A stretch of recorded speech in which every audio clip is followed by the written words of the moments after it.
कुछ लोग जमाने में दानिस्ता शरारत करते हैं, आवाम की बातें करते हैं, सूबों के हित गिनवाते हैं, जात पात की कसम दिलाकर दंगे खूब करवाते हैं। राज करने या चलाने वाले संबंधी नीति को ही राजनीति कहा जाता है। लिहाजा स्पष्ट है, राज करने या चलाने वाले अति संवेदनशील एवं गंभीर जिम्मेवारी के लिए बहुत योग्य, ईमानदार तथा कुशल नेतृत्व वाला होना चाहिए।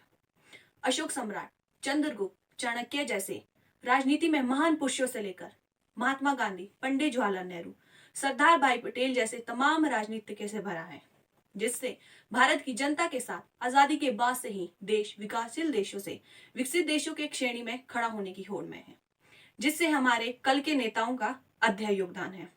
हमारे नेताओं में योगदान का बहुत जज्बा था। वे निस्वार्थ सेवा के साथ अपनी योग्यता के बल पर राजनीति करते थे। इसी राजनीति में नैतिकता और कुशल नेतृत्व कूट कूट कर भरा था। लेकिन आज की राजनीति सत्ता प्राप्त करने के लिए पेशा बनकर रह गई है। लेकिन इसमें अनेक गुंडे, बदमाश, लफंगे जैसे स्वार्थी धनार्जन की इच्छा रखने वाले अखबारबाजी और प्रेस नोट की राजनीति पर अपने नाम को नियोजित तरीके से उछालकर छल कपट करके अपने नाम को कमा रहे नेताओं की भीड़ मात्र सारा बनकर रह गई है। आज की कूटनीति की परिभाषा बदल दी गई है। चाणक्य ने देश की भलाई के लिए कूटनीति का सहारा लेकर साधारण बालक चंद्रगुप्त को सत्ता पर बिठाया।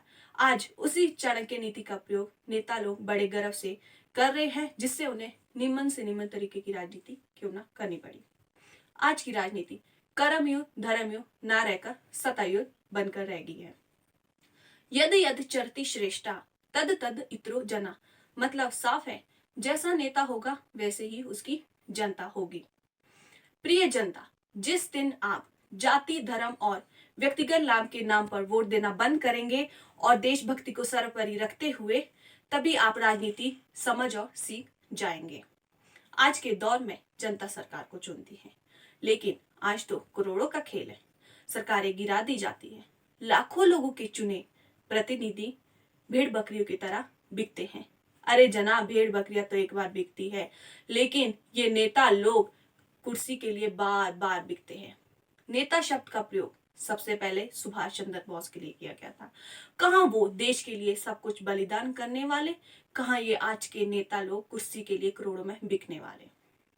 किसी विद्वान ने सही कहा है, कोई देश बुरा करने वाले दुष्टों की वजह से बर्बाद नहीं होता, बर्बाद तब होता है जब उस देश में अच्छे लोग चुप रहने लगते हैं। राजनीति चाहते हो तो दिलों पर राज करना सीखो। जो हो चुकी जर्जर आवाज उसमें सांझ भरना सीखो।